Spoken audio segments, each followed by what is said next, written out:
Hey there, it's Darren back from Houston, Texas, and Tennessee, back home. Starting to fade, so I want to make sure I did this before it got too late.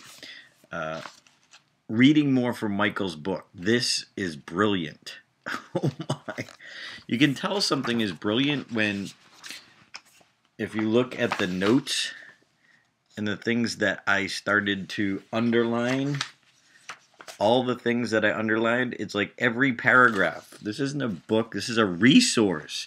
So, Michael Hauge, if you're watching this blog, nice job. Thank you. You wrote the book. I know you know what you're doing, but, Michael, even though Michael's talking about selling the idea when you're pitching the idea in 60 seconds, what he starts to take you through is really understanding your movie. So I'm getting some great tips from writing, even though this is about selling.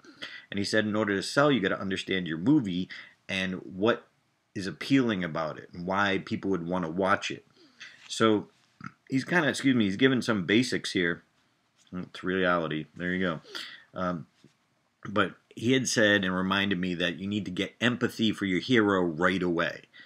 And he used some great, clear examples, even movies that even I watch. He talks about first we got to create sympathy, or one way to create empathy. So we empathize with the hero. One is to create sympathy.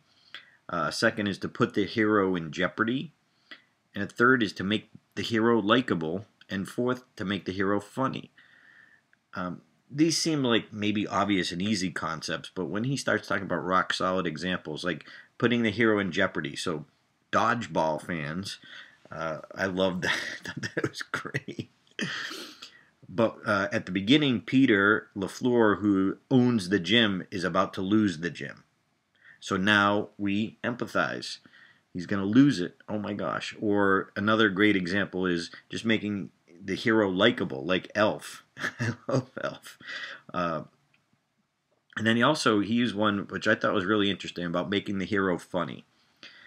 And that might seem obvious, but he used, like, for example, the Bad News Bears. Even though the head coach was negative and nasty and insulting and a bigot, because he makes us laugh with some of the things he says of, like, the total truth and honesty, we kind of secretly like the guy and wish we could be more like him. So it's interesting that funny doesn't necessarily mean likable. So that's kind of fascinating. I love that. And Michael Hauge gives some great examples. And just, and then there's one more, making your hero powerful.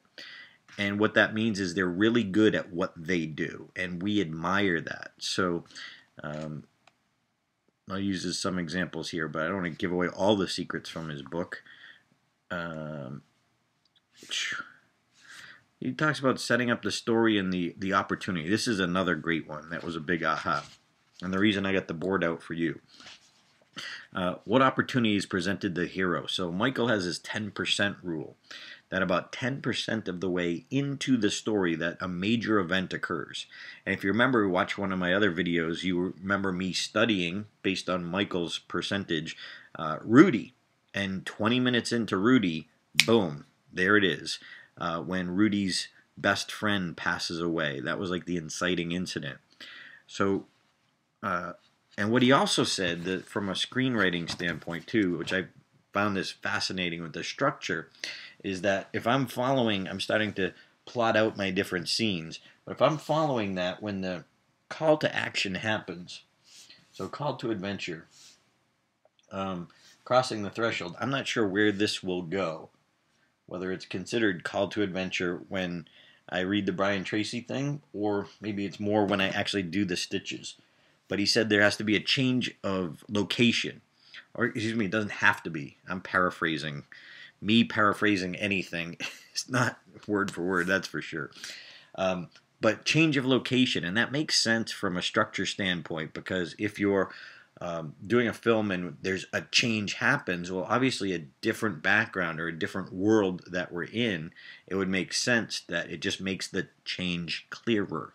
And like when we were coaching speakers, even last night in Houston, that's what we said again: clarity, clarity, clarity. So a change of location when we go in the hero's journey into the underworld, it just makes something different. So I'm even thinking to make it darker until we get to the bottom where the ordeal happens. Then we start coming back out. So learned a lot today, and read also on the plane.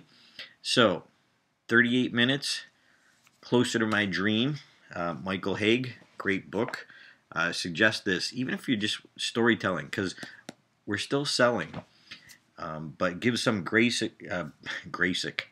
getting late, some great basic storytelling techniques as well. So I highly recommend it, whether you want to sell a film, sell an idea, or write one. So great book.